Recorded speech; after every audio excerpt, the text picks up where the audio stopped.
नमस्कार, मैं हूं दीपक कुमार रथ और उदय इंडिया डिजिटल में आप सबको बहुत बहुत स्वागत है। मित्रों, गीता में लिखा गया है कर्मण्येवाधिकारस्तु मा फलेषु कदाचन। मेरा कहने का तात्पर्य है हम अपना कर्म करते जाए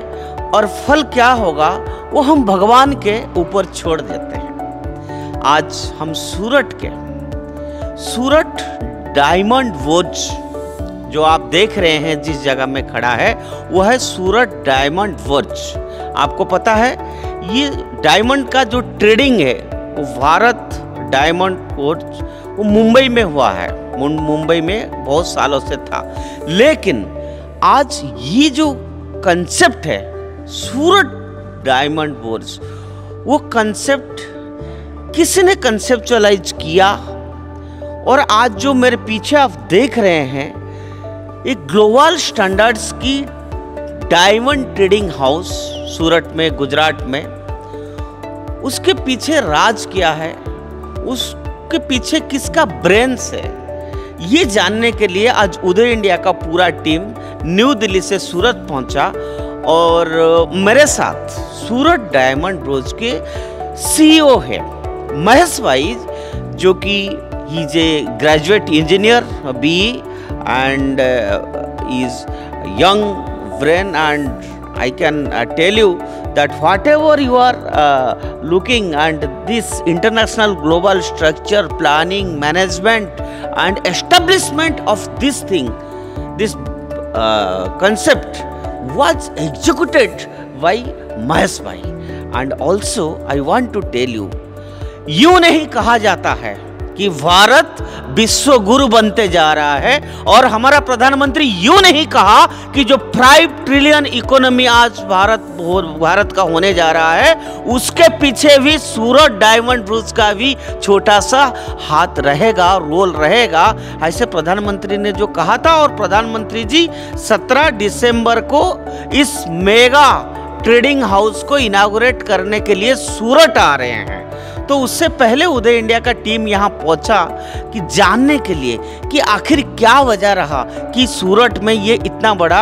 डायमंड ट्रेडेशन बनाया गया है। तो आइए महेश भाई, आपको उदय इंडिया डिजिटल में बहुत बहुत स्वागत है। मैं पहले आपसे ये जानना चाहता हूँ, ये जो कंसेप्ट है डायमंड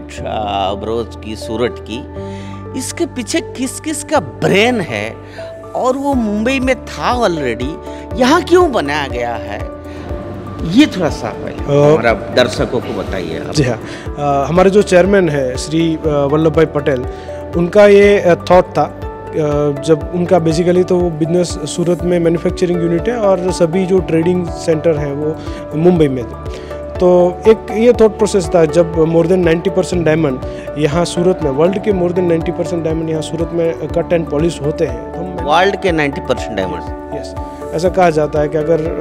सूरत से नहीं गया है वो डायमंड तो चेक कर लेना चाहिए कि वो डायमंड है कि नहीं, जेन्युइन है कि नहीं। हाँ, मोर देन 90% यहाँ कट पॉलिश मैन्युफैक्चरिंग में बहुत बड़ा सेंटर है, वर्ल्ड का सबसे बड़ा सेंटर सूरत है। तो ट्रेडिंग जो है वो यहाँ पे क्यों नहीं हो सकता है, ये थॉट प्रोसेस था। फिर जैसे हमारे चेयरमैन जो वल्लभ भाई हैं, उन्होंने हमारे अलग अलग सब कमेटी मेंबर्स हैं उनसे साथ बात किया, तो सभी ने मिलके एक डिसाइड किया कि हम लोग ये ट्रेडिंग सेंटर यहाँ पे बनाएंगे। तो ये इससे क्या होता है कि जो आप सोचेंगे कि सूरत में क्यों बनाना है इसको, तो इसके पीछे का जो लॉजिक था ये था कि जब मैन्युफैक्चरिंग का इतना बड़ा हब यहाँ पे है, सेंटर यहाँ पे है, तो ट्रेडिंग अगर यहाँ से होता है तो जो सप्लाई चेन मैनेजमेंट है वो बहुत स्ट्रॉन्ग होता है। तो और जैसे आप जानते हैं डायमंड का बिजनेस जो है इम्पोर्ट और एक्सपोर्ट का बिजनेस है, जो गवर्नमेंट को हमें जो एक नए रेवेन्यूज़ देता है इन टर्म्स ऑफ एक्सपोर्ट। तो ये वैल्यू एडिशन का काम यहाँ पे हो रहा है, तो उसके साथ ट्रेडिंग भी यहाँ पे होने से पूरा जो आपका कुल मिला के ये कहना है कि सारा जो डायमंड का प्रोसेसिंग है और इसका ट्रेडिंग में जो इन्वॉल्व है जो लोग, वो सारा लोग सूरत से है और यही सारा लोग बॉम्बे जाके करते थे। तो अगर यहीं पर हो जाए तो आप लोगों को you can get better facilities and it will be much better to do it here in Surat instead of doing it at Mumbai, correct? Yes और ये क्या है कि मुंबई के साथ कोई कंपटीशन का इश्यू नहीं है कि वो भी हमारे भारत का ही हिस्सा है, बट जो सूरत डायमंड बुर्स का एम है ये है कि इंटरनेशनली जो ट्रेडिंग हो रहा है, वो अगर दुबई है, एंट्रोप है, वहाँ पे हो रहा है, तो क्या हम लोग वो इंटरनेशनल ट्रेड यहाँ पे ला सकते हैं कि वो ट्रेडिंग यहाँ इंडिया में, भारत में और वो सूरत में क्यों नहीं हो सकता है। तो वो थॉट प्रोसेस से सूरत डायमंड बुर्स का निर्माण करने का जो एक स्वप्न था, जो ड्रीम था, वो वहाँ से स्टार्ट हुआ। और आप देखेंगे तो ये जो है इंटरनेशनल स्टैंडर्ड और ग्लोबल जो बेंचमार्क्स है उसके ऊपर खरा उतरे, ऐसा डिज़ाइन, ऐसा एग्जीक्यूशन और ऐसा बिल्डिंग इसलिए हम लोगों ने यहाँ बनाया, क्योंकि हमें वर्ल्ड का जो ट्रेडिंग बिजनेस है वो डायमंड का, वो यहाँ पे चाहिए। महेश भाई, आप ये सेंटर ऑलमोस्ट कंप्लीट है 100%, just it is a formal part that business will be started, but इसका जो क्वालिटी है, स्टैंडर्ड है, अगर ग्लोबल स्टैंडर्ड के साथ हम कंपेयर करें तो हम where this Suraj diamond house stands, Dubai से या लंदन से, ऑस्ट्रेलिया से, where can this centre stands globally? First of all देखिए कि एक तो सबसे बड़ी बात यह है कि 4,500 ऑफिसेस और 6.8 मिलियन स्क्वायर फुट कंस्ट्रक्शन, तो ये वर्ल्ड का सबसे बड़ा ऑफिस बिल्डिंग है। आज तक जो वर्ल्ड का सबसे बड़ा ऑफिस बिल्डिंग है वो पेंटागन था, उनका 80 साल तक एक रिकॉर्ड रहा था जो सूरत डायमंड बुर्स ने ब्रेक किया है। तो सूरत डायमंड बुर्स वर्ल्ड का सबसे बड़ा ऑफिस बिल्डिंग है, नंबर 1। नंबर 2 कि यहाँ पे 4,500 ऑफिसेज होने से तो ये in terms of facility ground plus 15 story के 9 टावर्स है, और ये 9 के 9 टावर हर एक फ्लोर पे उसको इंटरकनेक्टेड है, वो सेंट्रल स्ट्रक्चर स्पाइन के द्वारा। तो ये एक पूरा बिजनेस ऐसा है कि यहाँ पे जो डायमंड ट्रेडिंग के लिए जो इंफ्रास्ट्रक्चर रिक्वायर्ड है, एक कनेक्टिविटी जो चाहिए, वो यहाँ पे अवेलेबल है। फर्दर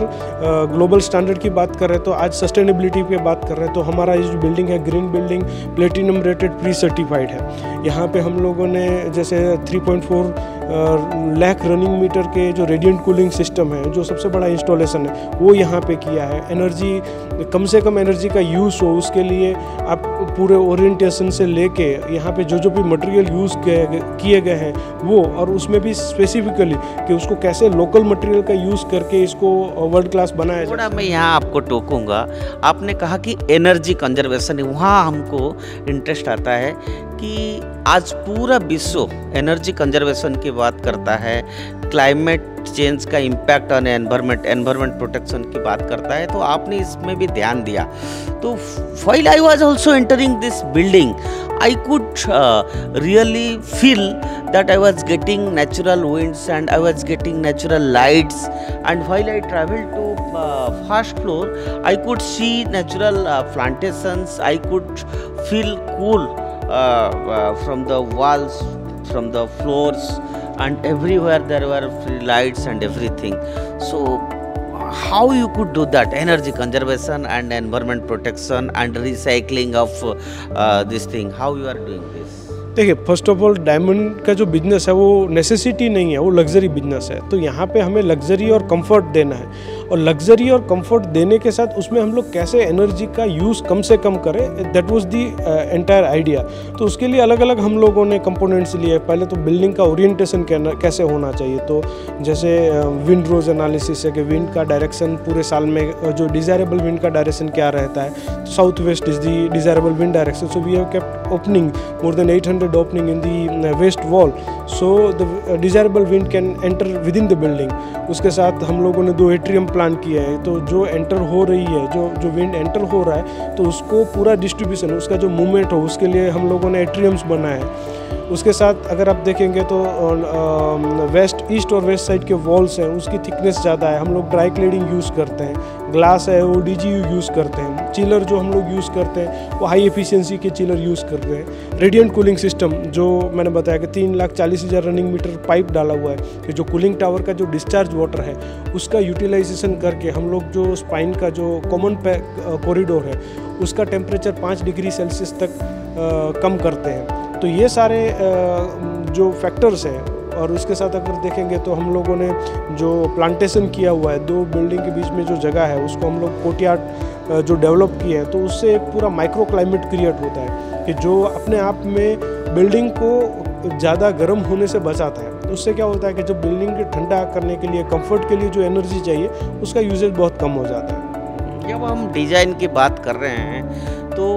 आप थोड़ा हमारा दर्शकों को बताएं कि इसका आर्किटेक्ट कौन है, मेजर आर्किटेक्ट कौन है, कौन कौन इन्वॉल्व है, वस्तु कंसल्टेंट कौन है। और मैंने कहीं देखा हूँ कि भारत में ये चीज़ पहले ही बहुत ज़माने से, चाहे कि कितना पुराना अगर पैलेस में आप राजाओं की हवेली में जाएंगे, किधर जाएंगे, तो ये चीज़ को वो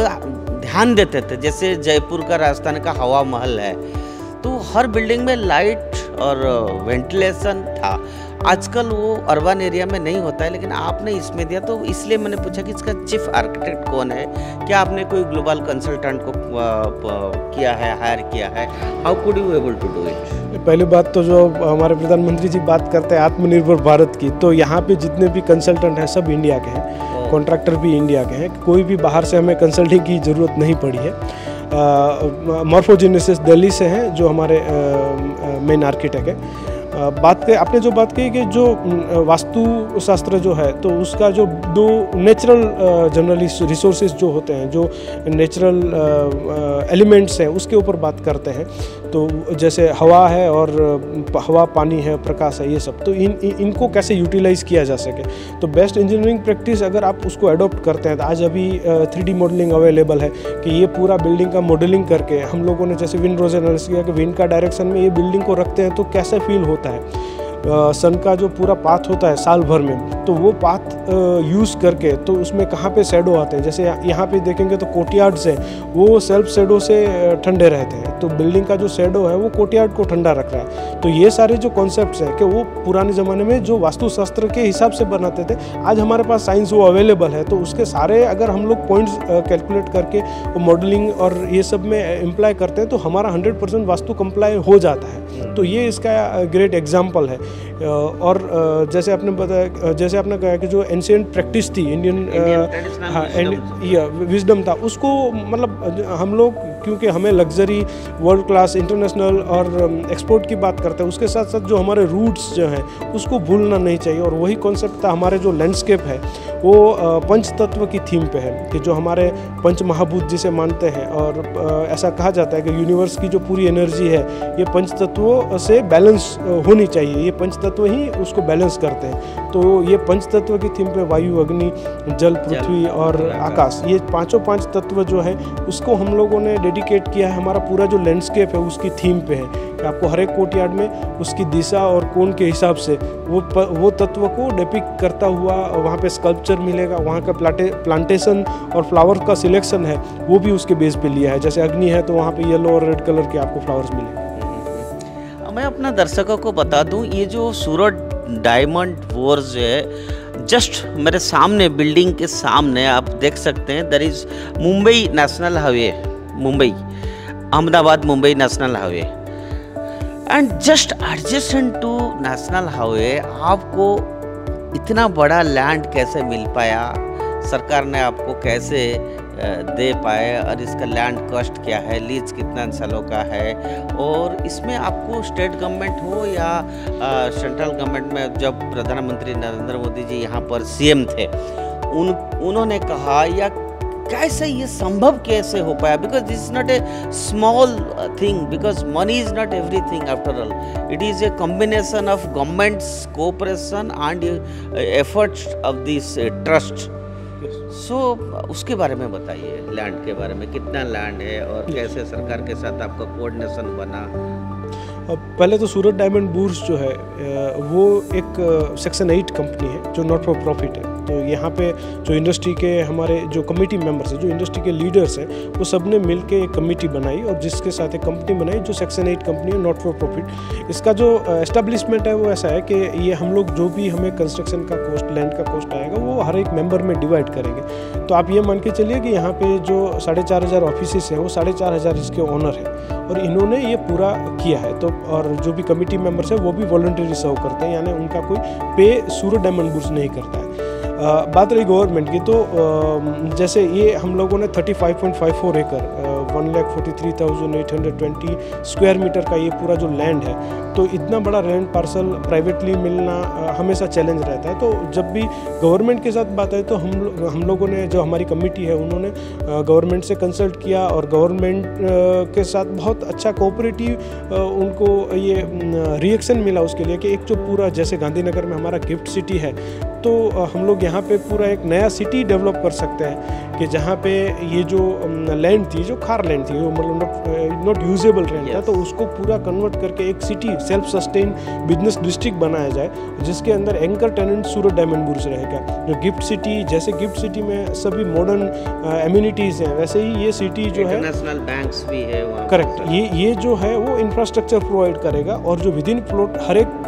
जो आएगा, जैसे सूरत डायमंड बुर्स एंकर के टेनेंट है, तो हम लोगों ने जो ऐसे इंफ्रास्ट्रक्चर बनाया, तो ऐसे आने वाले समय में और भी इंस्टीट्यूशंस और भी बिजनेस हाउसेस यहाँ पे आ सकते हैं। और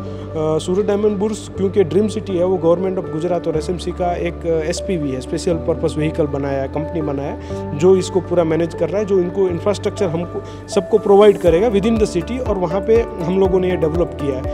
इसके साथ साथ ही जहाँ पे भी सूरत डायमंड बुर्स को गवर्नमेंट के सपोर्ट की जरूरत पड़ी, तो हर एक स्टेप में, वो चाहे सेंट्रल गवर्नमेंट हो या स्टेट गवर्नमेंट, तो दोनों से हमें एक चीज़ आपको से जानना चाहता हूँ, ये प्रोजेक्ट जब शुरू हुआ, क्या तब प्रधानमंत्री नरेंद्र मोदी यहाँ मुख्यमंत्री थे? नहीं, आई थिंक जब ड्रीम सिटी का स्टार्ट हुआ, ड्रीम सिटी का ये थॉट प्रोसेस था, उस टाइम पे आनंदीबेन पटेल,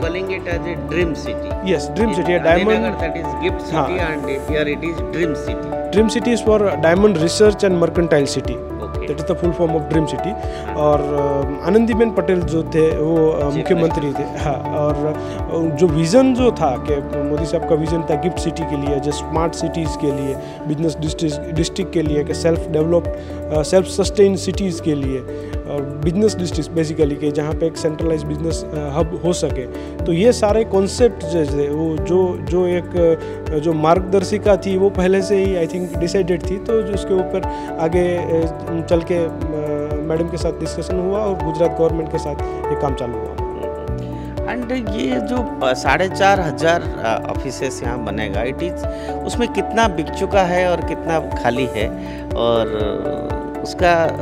कॉस्ट अप्रोक्सीमेट क्या है, साइजेस क्या है कोई, because when you are talking about this project, just to give an rough idea if it is not exact. Yes, पहली बात तो सूरत डायमंड बुर्स का मैंने जैसे बताया कि इसके 4,500 ओनर्स हैं, तो यहाँ पे कोई एक बिल्डर, जो नॉर्मल सेंस में होता है, एक builder real estate developer building बनाता है, उसको फिर बेचता है। यहाँ पे हम लोगों के पास ऐसा नहीं है कि कोई बिल्डर है, यहाँ पे कमिटी है कि ये जो सब विद इन इंडस्ट्री सब लोगों ने मिल के बनाया है। तो इसमें कोस्ट ये था कि हम लोगों ने सबको, इंडस्ट्री को ये बताया था कि इसमें जो भी कोस्ट आएगा उसको डिवाइड करना है, मतलब कोस्ट कोई फिक्स नहीं है, जो भी कोस्ट आएगा हमको डिवाइड करना है, तो स्क्वायर फुट पे वो कोस्ट फिक्स नहीं था। नंबर 2 कि इसके अंदर जब अलॉटमेंट की बात करें, तो जितने भी ऑफिस की अलॉटमेंट है वो ड्रॉ सिस्टम से हुआ है, मतलब हमारे लिए वो चैलेंज था कि सब ऑफिस सेम होनी चाहिए। यस, और जितनी सोल्ड हुआ है उतना ही हम लोगों ने लैंड खरीदा है, उतना ही डिज़ाइन करके उतना ही ऑफिस बनाया है। बट अभी जब मैंने देख रहा था, अभी till now there is no office started, it is not visible now. So कब तक ये ऑफिस स्टार्ट कब होगा? बिकॉज आप कह रहे हो कि 17 दिसंबर को, इज नॉट फार अवे, तो 2 महीना में ऑफिस कैसे स्टार्ट हो जाएगा, बिजनेस कैसे स्टार्ट हो जाएगा, और PM आके इनागोरेट करके चला जाएंगे? क्योंकि ऐसा ना हो कि इतना बड़ा प्रोजेक्ट इनागोरेट हो जाए और इसके बाद बिजनेस ना हो। नहीं, आपने सही, एकदम सही बताया। और जो सूरत डायमंड बुर्स में इनिशियल स्टेज से ये डिसाइडेड था कि जब तक more than 10% offices are not ready for the business, we will not inaugurate it, right. So अभी आज के दिन में जब यहाँ से 1000 से ज़्यादा ऑफिसेस 21 नवंबर, जो हम लोगों ने एक टारगेट डेट रखा है कि 21 नवंबर तक कितने ऑफिस स्टार्ट हो गए, तो उसका काउंट जो अभी हमें मिल रहा है वो 1000 की करीब ऑफिसेस वो 21 नवंबर को स्टार्ट हो जाएंगी, यहाँ पे ऑपरेशन स्टार्ट होगा। अभी आज के दिन में कोई ऑपरेशन स्टार्ट नहीं है, इसलिए नहीं, but being 6.8 million square foot, मतलब ओवरऑल इतना बड़ा बिल्डिंग है तो विजिबिलिटी इतनी दिखती नहीं है, बट बहुत सारे ऑफिसेज है जिनका फर्नीचर का काम चालू है 21 नवंबर तक, मतलब बिफोर इनोग्रेशन जो हमारा जो है वो 1000 से ज़्यादा ऑफिसेज स्टार्ट हो जाएंगे। और वो पहले दिन से डिसाइड था कि जब प्रधानमंत्री जी इसका इनोग्रेशन करेंगे तो उसके बाद एक ही दिन भी ये बंद नहीं रहेगा, उसके बाद बिजनेस जो है यहाँ से और आगे बढ़ेगा और चालू ही रहेगा। महेश भाई, प्रधानमंत्री जी हमेशा अपना वक्तव्य में कहते आए हैं कि गुजरातियों को खून में बिजनेस है और गुजरात की मिट्टी में है, और पैसा कैसे कमाया जा सकता है, बिजनेस कैसे ग्रोथ हो सकता है, ये कोई सीखे तो गुजरातियों से सीखे। और ये बात आज यहाँ प्रूफ हो रहा है कि गांधीनगर में गिफ्ट सिटी बना तो सूरत में ड्रीम सिटी बना। क्या आप हमारे दर्शकों को बता सकते हैं कि ये जो टोटल प्रोजेक्ट है उसकी अप्रोक्सीमेट कॉस्ट कितना है, इन्वेस्टमेंट कितना है, और इसकी फ्यूचर क्या है, आप उसका जो profit and all other things, मानो after 10 years where it will be, and the most important part is how much employment generation would be there out of this project, because huge amount is invested here. Yes, ये पूरा project है वो 3200 करोड़ इसका लागत है जो investment है इसमें, और डेफिनेटली ये सभी मेंबर्स से आया हुआ है। और इसकी अगर मार्केट वैल्यू की बात करें तो वो तो आई थिंक मोर देन 5 और 10 टाइम्स हो गई होगी, बट यस, ये अभी क्योंकि ये जो पूरा बिल्डिंग है ऐसा है कि जो जैसे आदमी खुद एक घर बनाता है अपने रहने के लिए, अपने यूज़ करने के लिए, सेम वे ये है कि इंडस्ट्री ने ये बिल्डिंग बनाया है अपने यूज़ करने के लिए, not for the sale actually, to use it and in better way. और जब एम्प्लॉयमेंट की बात कर रहे हैं तो जो एस्टिमेट कहा जाता है वो आई थिंक 1.25 से लेकर 1.5 lakhs लोग डायरेक्टली एंड इनडायरेक्टली इसके अंदर से एम्प्लॉयमेंट जनरेशन माना जाता है इसमें। Directly indirectly how much? 1.5 lakhs employment. And after 5 year 10 year how it will have rippling impact? Yes, वो तो कहना मुश्किल है, पर वो that will be in manifold, मतलब it will not in a percentage, it will be in a multiple, that what I can say. इसमें कितने टोटल मेंबर्स है, और वो लोगों ने कुछ तय किए होंगे कि 10 साल के बाद, या उसके प्रियम्बल्स हो, या these are the basic principles, because section 8 के अंडर कंपनी है, सो डिस्प्यूट ना हो, कुछ ना हो, तो 10 साल के बाद इसका इम्पैक्ट कैसे वर्ल्ड ग्लोबल जाएगा। क्योंकि आज जो सूरत डायमंड ब्रोच ने बना है, one can say that this is not pride of Gujarat, but this is a pride of Bharat. Dream City, the name itself suggests this is a dream for the businessmen of not India, even for global traders and businessmen and industries. So आप क्या लगता है, क्या yes, ये section 8 company है, और ये company establish करना और इसके जो फ्रेमवर्क है, इसके रूल्स एंड रेगुलेशंस, और जो वो बहुत ही क्लियर है कि this is not for profit, मतलब ये इंडस्ट्री के अपग्रेडेशन के लिए काम करेगा, ये प्लेटफॉर्म प्रोवाइड करेगा for the import and export, कि इसको इम्पोर्ट और एक्सपोर्ट हम कैसे इससे बढ़ा सकते हैं उसके लिए, और इंडस्ट्री की जो रिक्वायरमेंट्स है in terms of efficient business practices, उस सब के लिए सूरत डायमंड ब्रोच प्लेटफॉर्म प्रोवाइड करेंगे। जैसे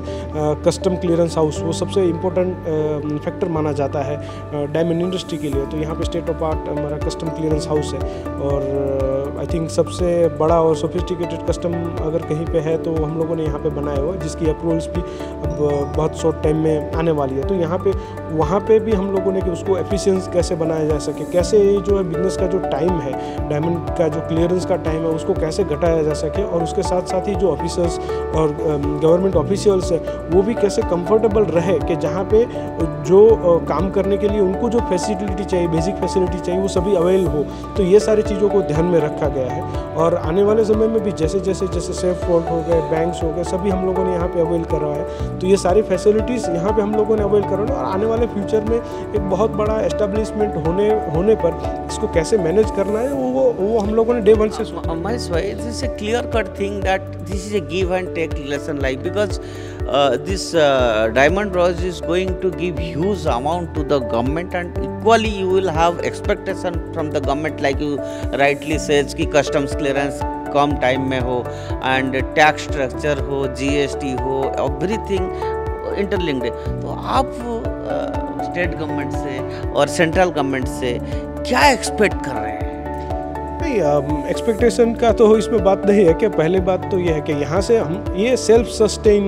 मॉडल है कि हम लोग जो है अपने सेल्फ हम लोग वेट नहीं कर रहे हैं कि कोई रिलीफ मिले जिससे ये चीज़ आगे बढ़े। हाँ, इंडस्ट्री को जो चीज़ के लिए ज़रूरत होगा, जैसे यहाँ पे क्या होगा कि आज वर्ल्ड में जहाँ पे डायमंड का बिजनेस हो रहा है, तो वहाँ पे दो चीज़ें अच्छी है कि उनके पास इंफ्रास्ट्रक्चर है, सिक्योरिटी है, ये सब सेफ्टी सिक्योरिटी है, और दूसरा वहाँ पे गवर्नमेंट की पॉलिसीज़ है। तो फर्स्ट पार्ट जो है इंफ्रास्ट्रक्चर, वो हम लोगों ने यहाँ पे खड़ा कर दिया है। जैसे ही यहाँ पे सारे लोग अपना बिजनेस चालू करेंगे तो सूरत डायमंड बुल 4,500 ऑफिस के साथ एक बहुत बड़ा इंस्टीट्यूट बनेगा कि जो गवर्नमेंट के रिप्रेजेंटेशन होंगे, जो भी इंडस्ट्री के लिए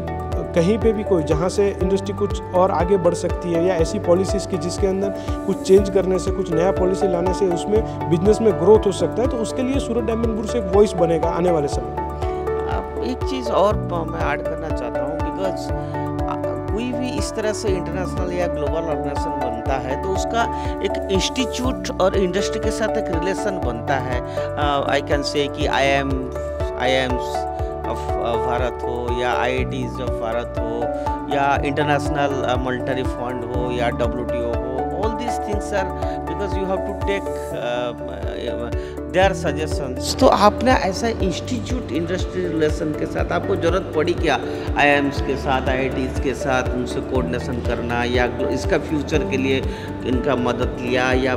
कोई सीनियर ब्यूरोक्रेट्स का मदद लिया, बैंक्स का मदद लिया, ऐसे कुछ reference for interesting purposes of our audiences?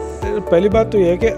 जब सूरत डायमंड बुल्स के मैनेजमेंट के लिए, तो ये तो हमारी कमेटी ने मैनेज किया हुआ है, तो मैनेजमेंट के लिए तो कोई कंसल्टेशन की ज़रूरत, वैसे कोई इंस्टीट्यूशन की ज़रूरत नहीं पड़ी। पर जैसे स्ट्रक्चर डिज़ाइन है, तो हमारा स्ट्रक्चर डिज़ाइन का जो प्रूफ चेक होता है तो IIT बॉम्बे से हम लोगों ने करवाया कि जो जैसे बड़े इंस्टीट्यूट होते हैं तो इतना बड़ा स्ट्रक्चर अभी बना ही नहीं है, तो उसका प्रूफ चेकिंग के लिए जो नॉर्म्स है वो कैसे करा जाए, तो उसके लिए हम लोगों ने IIT बॉम्बे ने हमारा इसका स्ट्रक्चर डिज़ाइन का प्रूफ चेकिंग किया है। बाकी आने वाले दिनों में जैसे ही ऑपरेशन स्टार्ट होगी और जैसे जो लेवल पे जहाँ पे भी जिसका ज़रूरत पड़ेगा, तो उनके साथ वो कोलैबोरेशन और जो टाई अप है सूरत डायमंड बुल्स उसके बारे में देखेगा। तो हम अपना दर्शकों को बता दें कि ये हमने इतने देर से महेश भाई से बात कर रहे थे, 4,500 ऑफिसेस इधर खुल रहा है, और कितने लोगों को एम्प्लॉयमेंट मिलेगा, डायरेक्ट एम्प्लॉयमेंट, इनडायरेक्ट एम्प्लॉयमेंट, उसको छोड़ के भारत का एक image, upliftment of image, global image जो डायमंड सेक्टर में इंडिया का था, वो आज बढ़ रहा है। ये प्रधानमंत्री जी का जो ड्रीम है, जैसे all the international banks they are established in Gandhinagar, and that is known as gift city. Here they have accommodated. This is really great thing. Kudos to the Surat Diamond Bulls and the brains behind this organization. One must give kudos to them that they have created this for enhancing and the image of India at the global level. And one can now proudly say that here is an institution in India that enhances business, and this institute would certainly help to make India's dream of 5 trillion economy, make in India and developed India. That is the dream of one and every Indian, and the dream of our Prime Minister. Thank you, Mahesh bhai, for joining with Uday India, and we really, I can say, best of luck for the success of Surat Diamond Rose. Thank you very much. Thank you.